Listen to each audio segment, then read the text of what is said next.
Hello and welcome. In this video, we'll guide you through the steps to install J2534 Driver on iQMaxPro application.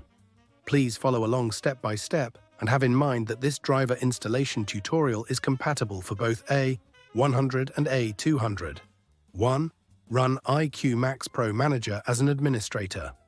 2. Once iQMaxPro is open, connect the Autroniq tool, in this case the A200. Make sure it is powered, either by the vehicle or via direct power.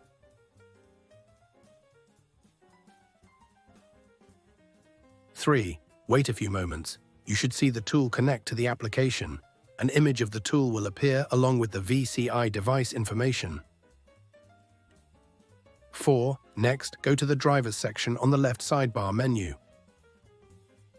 5. Click the arrow, then click Install. The installation will begin and your driver will be ready shortly.